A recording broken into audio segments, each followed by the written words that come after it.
Having agency is defined as the capacity of individuals to act independently and to make their own free choices. Tune in to get an inside look at the inspiring uphill climb of businesswomen from around the world. I'm your host, Cheryl Gillihan, and this is Woman-Owned Agency.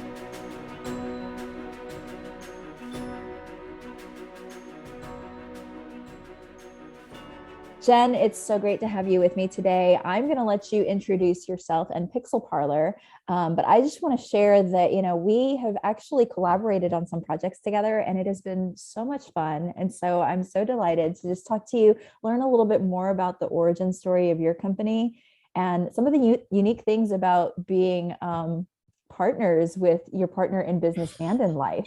Because I am also in that situation. And so I think we're going to have a fun conversation today. If you would, just tell us a little bit more about Pixel Parlor. Yeah, so I'm Jenn Richey Nicholas. I am the CEO and partner of Pixel Parlor. We are a certified B Corp and certified women-owned business. We have been around since 2012, so we'll be 10 years in March. And it started as my husband and I 10 years ago, working out of our apartment at the time. We left our jobs in New York City and wanted a better life for ourselves with more free time and more time to spend with each other and more space, of course. We moved to Philly trying to find all those things. And we did. We accidentally started a design studio in the process. Accidentally. I love how you say that. I mean, I feel like a lot of us stumble into business ownership. It wasn't like this set plan that you've been planning since you were like in high school. This is what I'm going to do. This is my path. So how did you accidentally stumble into this? So accidentally, but also like I kind of had like when I was 11, I was like, I think I want to like be a designer. So I did have it in the back of my head and I was like, and I want to kind of be the boss. So I kind of had it in the back of my head, but it seems so, I grew up in a blue collar family. It seems so impractical to think that somebody from a blue collar family can move to New York, become designer, work on all these cool projects, and then somehow land and have your own studio, right? So it seems so implausible. But, we moved to Philly and we had all this experience in New York behind us and made really, really great friends. And when we moved here, we left New York, we traveled around, got all our sillies out because we didn't have kids, right? So we ran around Europe and did all the things. And then we moved here and I had a job at a really well-known landscape architecture studio working in-house. And my husband was interviewing with Urban Outfitters to take a high-level position there. But we quickly found out that it didn't feel right. Like something was not quite right. And, my husband ended up going through that process and taking on a few freelance gigs. And the freelance gigs turned into more and more work to the point where I could actually quit my job. So, it was really interesting to, be working somewhere and say, you know what, I don't think this is working for me. And my husband and I are just going to like jump off the ledge and start our own thing. And we did. And we didn't expect it to last much time at all. We were just like, well, we'll just do this for a while. Maybe I'll go back to grad school and like do all this stuff. But it ended up sticking. And now there are 12 of us and we seem like we're in a growth stage right now. And we don't seem like we have any end in sight. So it just fell in our laps. And almost 10 years later, congratulations on all that success. That's a huge milestone and, more than 10 employees. So it's really grown and thrived. And I'm so happy that we found each other because we have collaborated on projects and it's been wonderful. It's just been really great to find a kindred spirit and someone that cares about the same things that we do. Twinsies. I love we have kindred spirit businesses and we're kindred spirit people. And I think it's really satisfying to know that there are businesses out there that want to put their best foot forward and work with people who do the same and really care. And really like, that's really it is like I work with clients that care and I care. And I want to work with collaborative partners who care because there's so much out there that just seems so disposable and counterproductive that like I just want to feel like I'm attached to something that has a greater mission, a greater cause, and a greater purpose. Like all that stuff just gives me a reason to get up every day. And it gives me a reason to be really freaking excited about stuff. I mean, design is not for the faint of heart. If you want an easy peasy job, I don't recommend going into design. It's the grind sometimes. It's very challenging work.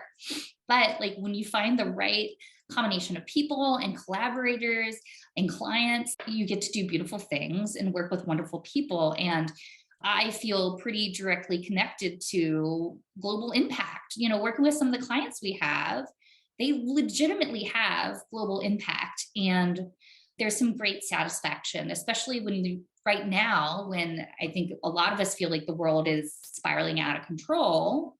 At least I know that I'm connected to folks who are trying to do better in a bigger network. Probably resonates with you. Like being a small business owner is kind of isolating, right? Like you're not just like going to the office and punching the proverbial time card and going home. Like this is like, sometimes it's 24/7. Sometimes, you're getting like weird text messages on Saturday morning at 5 a.m. about like the server's gone down or whatever kind of thing you haven't thought of yet that sort of comes and magically appears in your life. It's a heavy lift, but when you do it with people you enjoy and respect, and it just makes it easier for me to wake up in the morning and for me to raise my kids and know that I'm doing my best to make sure my kids have as much as a good life as they possibly can. I would completely agree with that. What you said about respect and just having that purpose-driven alignment with your partners, with your clients, with your collaborators. I think it's so important. I mean, I think there are times when, especially as a business owner, where I'm just like, why am I doing this? Why don't I just go get a job?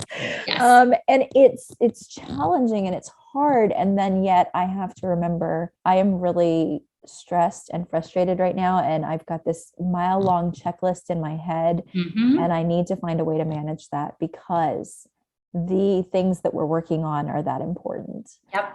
And the reason that a client is stressed out and maybe stressing me out is because what they're working on is really important and they've got a community that's counting on them. And I think that element of it is kind of my daily reminder of like, we're doing big things. And it's the reason I stayed in this. Like there was a point before I was CEO, before I was owner of the company, around 2015, I said, I don't know if I need to be in tech. Like, I don't know if this is the space that really makes a difference in the world. Like, I feel like we're just pushing pixels and writing code and it doesn't matter. Like, it feels so disconnected from the impacts. Like, maybe I should just join Greenpeace. I don't know. Like, there's this part of me that wanted something more tangible and to feel the emotion every day, right? And tech feels so cold.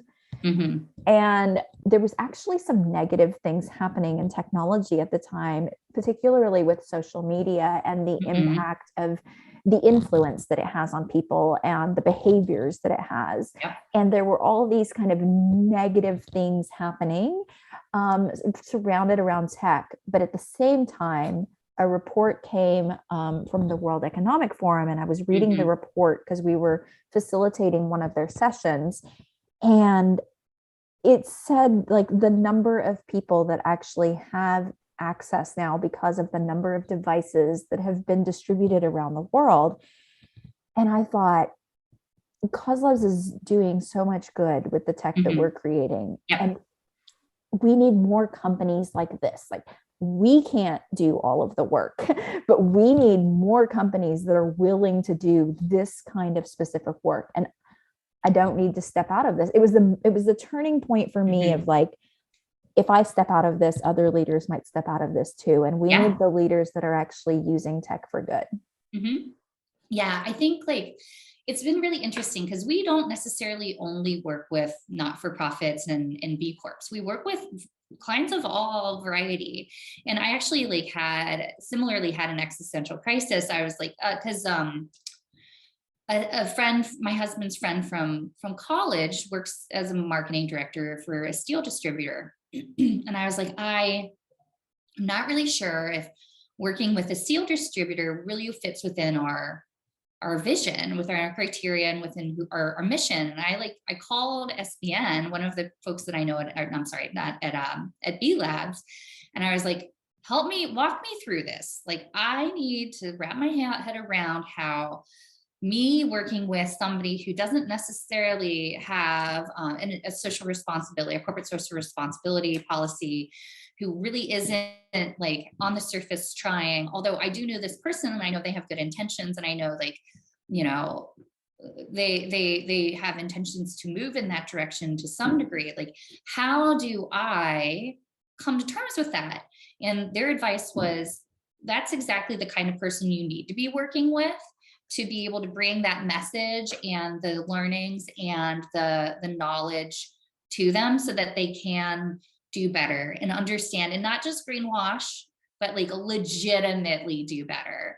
And you know, we have a direct connection to the CEO, and you know, and we do our best to integrate thoughtfulness into every printed piece we make, every you know, display materials that we make. We're making sure that we're fabricating everything ethically, that we're saying that we're fabricating ethically, that we're just trying to bring a higher quality of deliverable to them, and it seeps in little ways.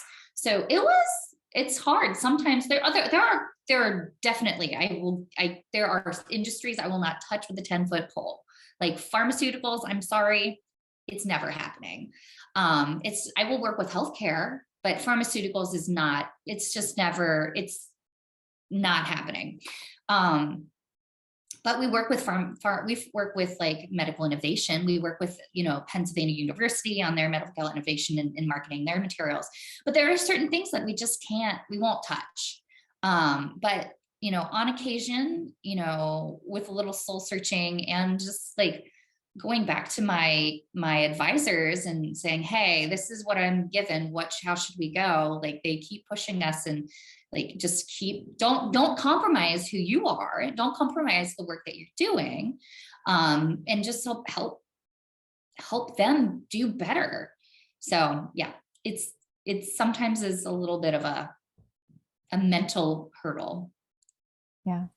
And interestingly, we don't work with just nonprofits. It just happens that that's who happens to come to us. And I think it's our brand and the reason for that. But I do think that we are advocates for these things. Yeah. And because of the way that we've shaped our business holistically around this model, and the way that we're making changes and gaining awareness in all of the different sectors and all of the different criteria. Like, I find myself talking about all kinds of different subjects with people, whether it's environmental sustainability or social sustainability, inclusion, diversity. Like, there's so many topics that I talk about with people, and even like investing and revenue and banking and saving. Like, there's just every topic. It seems like I can turn back around to what's the social purpose of that? How can we do that better? Yep. And I find myself more as an advocate for those things, even when it's not related in any means to like our actual business services. And once people have awareness of that, you know, our clients, our community, anybody that follows us, you know, once you have awareness, you can't unknow those things. Right. You know, you suddenly, your eyes are suddenly open to like, I never thought of that. Maybe I need to do a little bit more research. And that's how I got into it. You know, it was like one thing and then another thing and then another thing and then 17 SDGs later. Yeah, exactly. Yeah, no, I started being interested in environmentalism and sustainability in 4th grade when I did a science project on composting. And it just stuck with me. It really stuck with me all through elementary school, high school, college. And I went to school for environmental science for a very brief period before I dropped out and went to design school. How dare me. But it really, it has really permeated everything I've done forever. And it will forever. It's everything it's sprinkled into everything we do. And it has been my entire career. For whatever reason, I just exude sustainability and environmental responsibility. Because when I worked at all the firms that I worked at previous to starting my own studio, I was always the person that was tapped to write the corporate social responsibility policy, or like, how do we, as a giant firm, how do we do better? And I was always like tapped for that to either lead or consult on. So there is just something about me, and it just, I don't know. I guess it oozes out of my pores. Sustainability oozes out of my pores. It's not intentional. It's not like it is part of who I am, but I think other people see it, somehow just see it in me, and it just keeps pulling me in that direction. It's really fascinating. I do like, also the interesting thing about being a certified B Corp, it is a wonderful filter. It prevents certain people see B Corp and they're like, no, thank you. But that's actually a positive thing, because it prevents a major conflict of interest. I think a lot of times, like, it prevents us from having to deal with situations we don't want to have to deal with, sticky situations we don't want to have to deal with.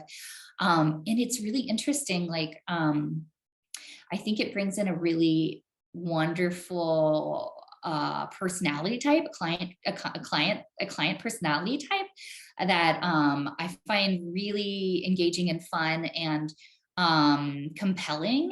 And it's just really fascinating who like, I've literally had clients that were definitely a bad match, but they were like, oh, you're a B Corp. This is not going to work out. And I was like, woo, bullet dodged. But like, it really shows people's like true colors. Like, sometimes like it attracts the kind of things that you want, and repels the things that I'm not welcoming into my life. Yeah. And I maybe, again, because of our brand, it's already, they're not coming to us in that way. Yeah, that's true. It's in the name. It's literally in the name. It's in the name, Cause Labs. Yeah. So because we haven't encountered those situations nearly as much as y'all have. But yeah, certainly we are attracting the right kind of clientele, which is wonderful. So I want to talk a little bit more about that. You said this is seeping out of your pores. I guess so, yes. That it's always been a part of you. You know, as you were talking about school, I thought, like, did I know that I was going to go into this? Actually, no, I had no idea. I did actually first go to my first major that I selected was graphic design. And I thought, I want to be in marketing. I want to be in graphic design. I want to be an illustrator. I want to be, I thought that was the world. And this was really in the early days of like digital design. Oh, yeah. You know, like AutoCAD was like the thing. I mean, it still is, but like the early days of that, you know, and I thought maybe I'll go into architecture, but I think that I'm really just going to be a designer of like product design and marketing and taking that digital. Yeah, first semester, I was like, nope, this is not for me. This is not going to work out. Not because I didn't like design and not because I wasn't any good at it, but I am not a competitor. I was like, I'm never going to make money in this field, because I will look at the person next to me and be like, oh my gosh, that is so good. Like, they should hire you.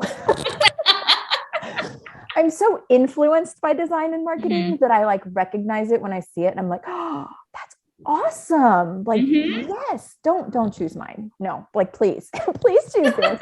So I think now that as you say that, you're like, it's always been a part of me. I think the thing that's always been a part of me is I'm so happy to like collaborate and let the best solution win. Yeah. Well, and that's really like, I want everybody to like bring their best foot forward. Right. And I'm a good designer, but like the team I have, they're amazing. They're amazing illustrators. They're so good. And it's just an extension of what my vision is. It's just an extension. Like, I mean, I would love to be able to do all that stuff, but can I hire you to do this amazing thing that I'm not really as good at?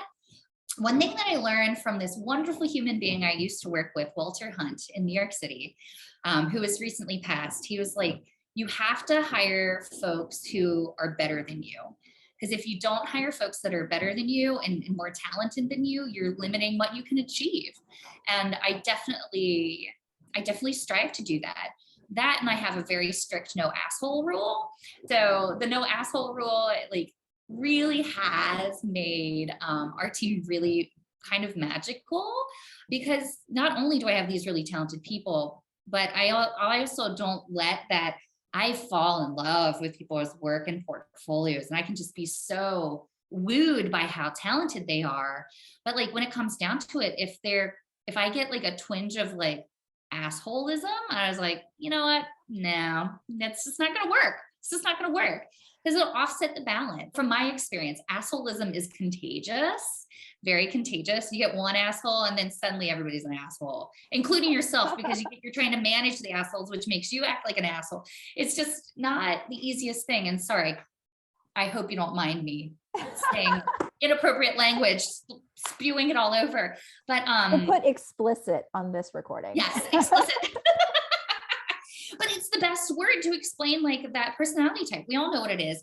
Design is notoriously exploitative.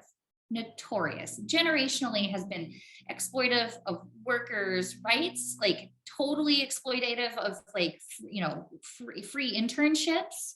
Well, narcissism for sure, but also nepotism. Like, it's just like handed down in family to family, and it's just notoriously toxic. And I just don't want to do that. I'm not interested in doing that. I've experienced that, and I just don't want to. I'm doing everything in my power to avoid doing that. I think you and I are probably about the same age, and at this point in my life, I don't have time. I've eliminated all of the jerks from my life, and I want to do that at work too. It just makes for, I think, better quality work and happier days, and overall greater life satisfaction, if I'm so bold to say. It's just too hard. Like, life is too hard right now. Like, we should do whatever we can to like remove the toxicity as best as possible. We like to say we can be proud of our work and still have humility. Oh yeah, absolutely. And put the egos aside. Exactly. Yeah. There's a difference between being proud and just an arrogant.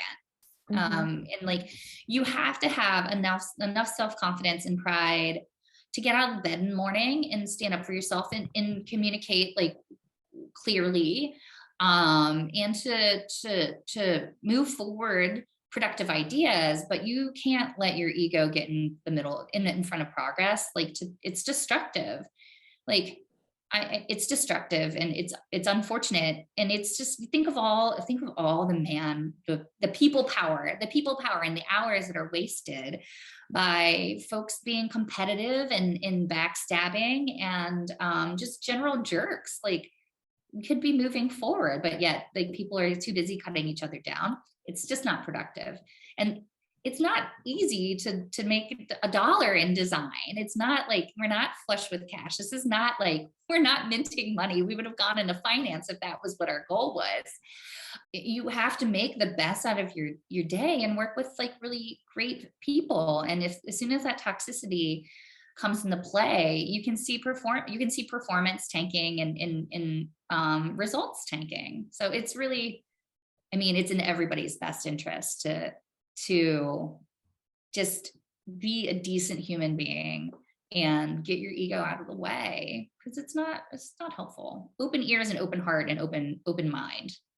Yeah. And I think that goes beyond our teams, you know, I mean, it goes into everything, like our clients. When we talk about our core values, the core values aren't actually just for us. I mean, it's on the wall in our office, because it's not just an internal thing. It's not something that we say internally, it's external as well. Like, we choose clients who align with our core values. We choose partners and collaborators who align with our core values. That's why you and I are partners and collaborators. And so I think that, you know, we're removing that toxicity, not just from our own teams, but just from the industry in general and who we work with.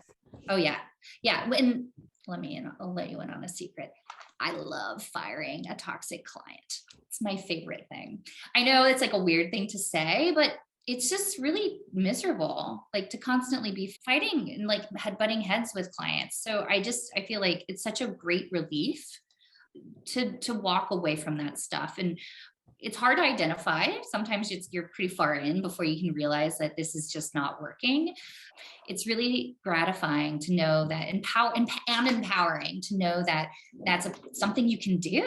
It's something you can do, and it's something you probably should do. If we're ever going to have like systematic change to like fight against, if we're fighting for workers' rights or equality or equity, like equitable workforce, we have to start saying no. We have to start saying no to that bad behavior and those abusive tactics, because it's never going to get better for anyone. It's never going to get better until we can say no, and feel confident saying no, and knowing that if you do say no, it's just going to bloom. Like having the confidence to know that when you say, I'm not okay with this, I have plenty of competitors I would love to send you to. You can torture them instead. And it just gives that space for something to really, truly blossom and grow. And it's not a perfect science. I can't say that I absolutely 100% ideal at it, but it is really something I'm striving for. And I hope to achieve 100% no mean clients. I think you're right that it takes time to recognize that sometimes. Oh, yeah. Sometimes it's a shift in the team. Yes. That the person that you started with is not the same group of people that are on the team now, because we have transitioned, they have transitioned. And so sometimes, that does happen over time. But I think on the flip side of that, clients should be okay firing if it's toxic, they should be recognizing that also. Yeah. And we should be able to transparently have that conversation. Definitely. And sometimes we just legitimately outgrow one another. Like, okay, well, let's talk about husbands and wives and who, we were when my husband and I started the business versus who we are now. Like, if husbands and wives, people who do enter into like a life agreement, and when we're us, like a business agreement too, who you are when you start out versus 10 years later is you're not the same people. So how can you expect like employees to be the same people, clients to be the same, organizations to be, it's just not, there's just too much change. And like, we should be open to that sort of transience instead of trying to hold on with like bloody, like clenched fists. Like be open to that transition and willing to see what comes, like what fruits come after, you are allow that movement to happen. Might be really healthy. Mm-hmm. So I know you and I might have talked about this, but I haven't always been the CEO. Andrew was the CEO up until, because he kind of founded the studio in 2004 as like a freelance thing that he was like doing a, freelance business as Pixel Parlor. So he assumed the role of CEO from the get-go. Like similar to you, I like to do the new business. I like to like do all this external stuff. And Andrew would rather die. That's just not what he wants to do. He wants to talk on the clients on the phone, but he doesn't want to like put himself out there. And we just got to the point, I was like, look, I think I'm doing all this external facing stuff. Like, I think this is my time. And we were amazingly, which is not as you can imagine, there were some mental gymnastics that had to happen to be able to make that transition from me being the creative director to the CTO, and then Andrew taking the role as CFO, and then Andrew taking the role as CTO. But we did it. And it feels right and it feels good. And he has thoroughly embraced it. I mean, there are some bumps. There's always going to be some bumps here and there of like, who's on first? What are you doing? What's your role? But I mean, that's just normal anywhere. But it's 10 years later, you're not the same people you were when you started this thing. And that's that fluidity and that like ability to move that you have to be open to, or you'll be very frustrated. Yeah. So Mark Van Ness told me this acronym that I have adopted. He calls it PIBBLES, Partners in Business and in Life. And I'm like, oh yeah, that's what we are. Because he was talking about himself and Julie at Real Leaders. He's like, yeah, we're PIBBLES. I was like, what's a PIBBLE? He said partners in business and in life. I'm like, oh yeah, that's what Michael and I are.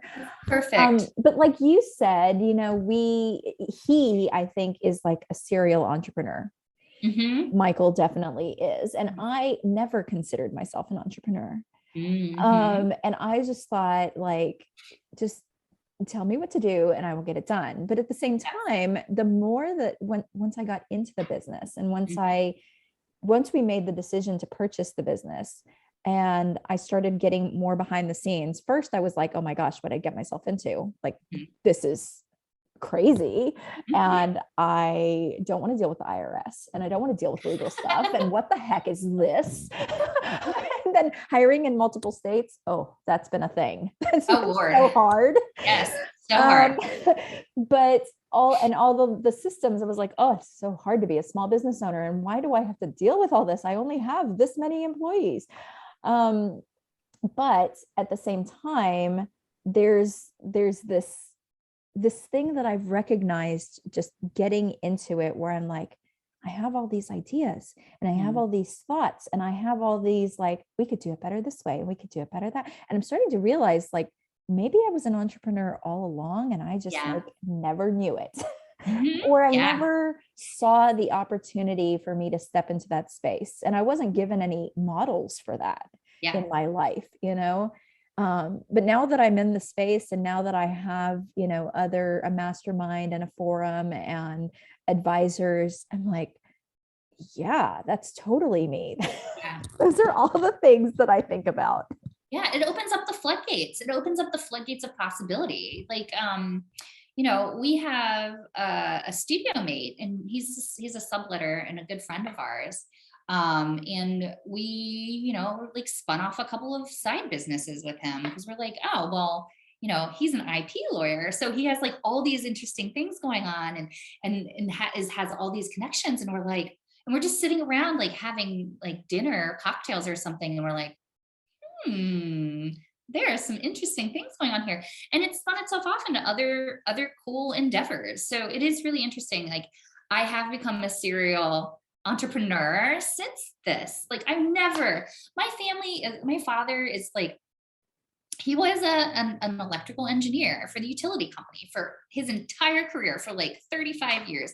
His first job and the job he retired from.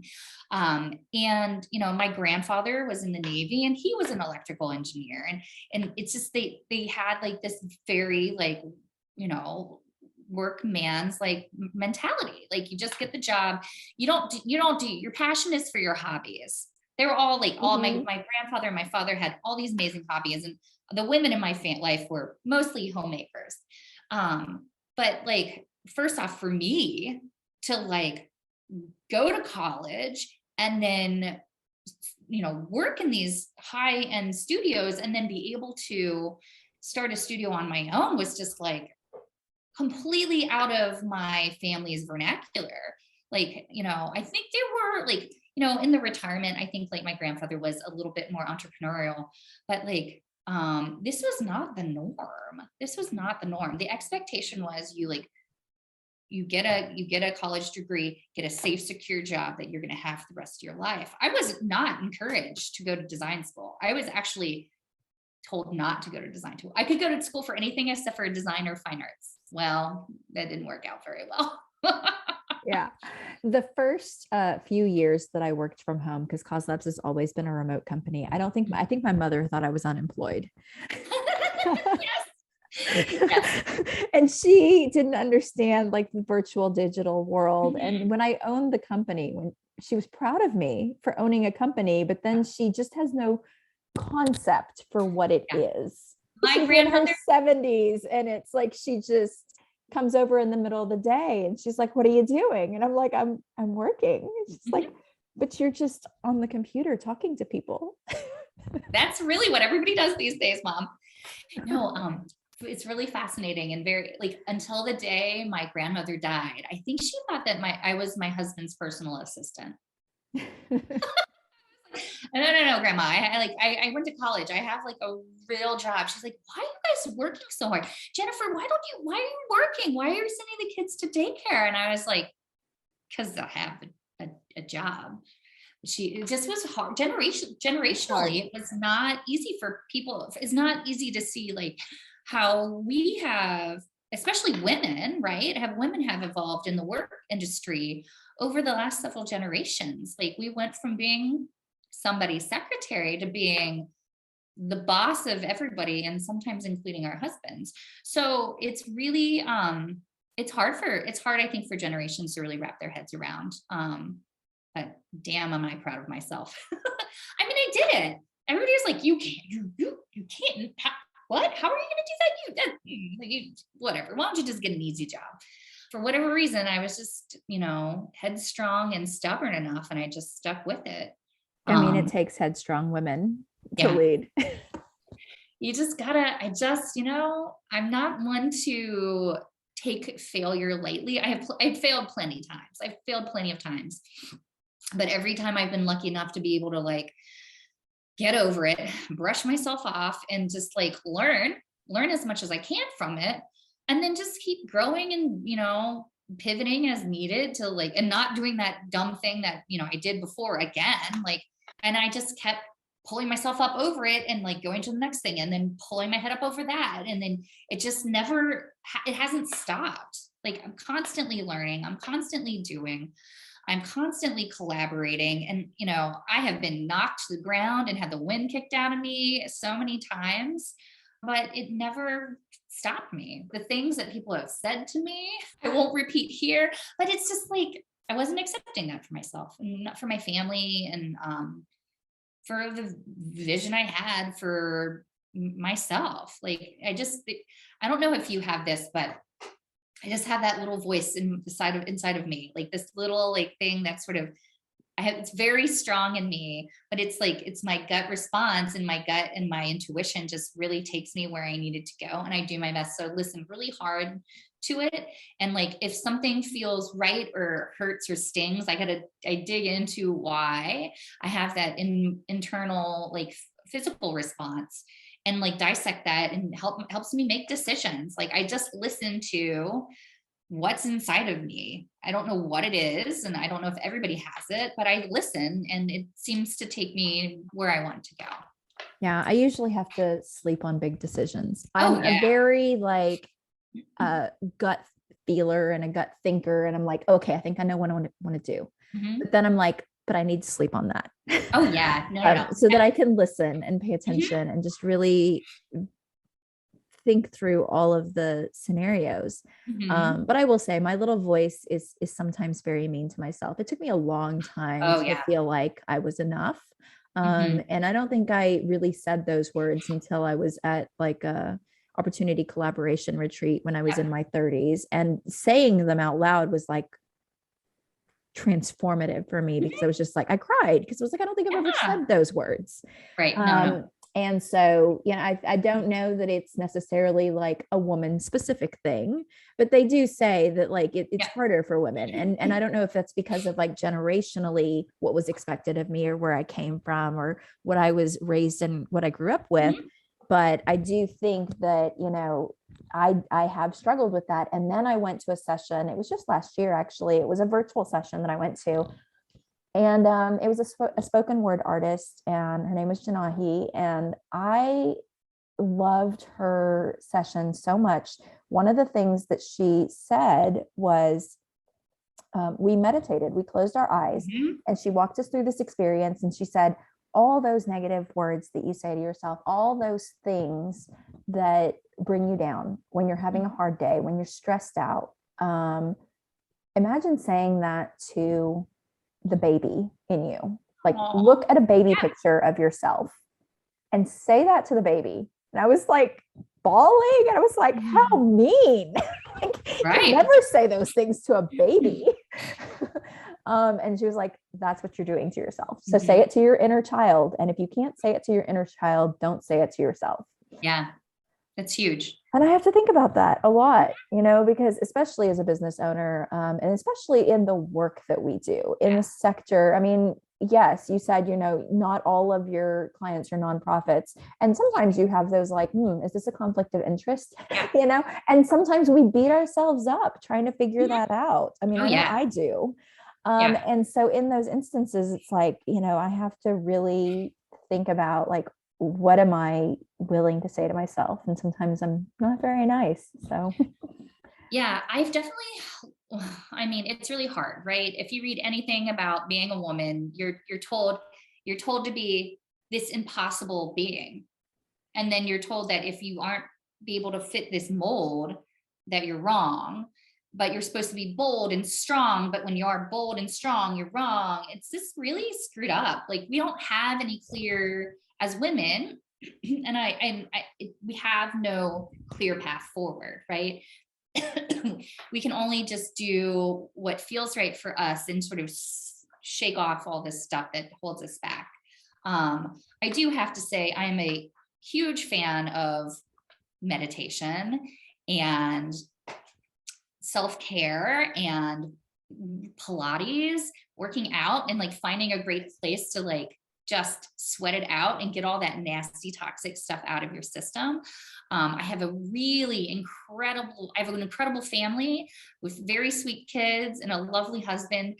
And my friends, I have a posse of friends like in my neighborhood. I rely on them, and they provide me the support. And I have an amazing therapist and amazing parents. Like I have all the things I need. And then when I can't figure any of that stuff out, I have business coaches and people who like can help me untangle the mess. And if I'm ever feeling like I'm not enough or I don't have the answer, I reach out to people who can help me build my confidence and just sort of get out of that like cyclical thinking of like self-doubt and frustration and it can be what's the word, not it's the patriarchy, right? The patriarchy. I'm pretty feminist. I'm not as feminist as some people can be, but I do feel like there's the patriarchal society doesn't necessarily allow us to easily be who we are. We have to really fight to fill our own space and to not be challenged or called out for holding our own space. Like that's just, nobody calls a guy out for holding their own space. Like that's encouraged, but women who hold their own space, they get challenged. And by people that they love and respect and care for. So like finding that inner security and inner confidence, and then relying when you are shaken, relying on people who can like give you the scaffolding to like set you straight and lift you up, is incredibly powerful. And that takes a lot of time and a lot of filtering through things that don't work to find like your handful of people who are going to be there to support you and help you grow and help the business grow and just continue on, because it can be overwhelming. It can be really overwhelming. Scaffolding is a good word for it, because it's not just one person, it's not just one beam, it's not just one bar. And how amazing is it that we have partners that support us in what we do and allowing us to have that space. So, well, speaking about being feminists, this is all about women-owned agencies, and I would love to know if you have any shout outs or anybody that maybe you've been dying to collaborate with and haven't yet, or someone maybe that you think I should interview on this. Yeah, so I think you should interview Kimberly McGrawn.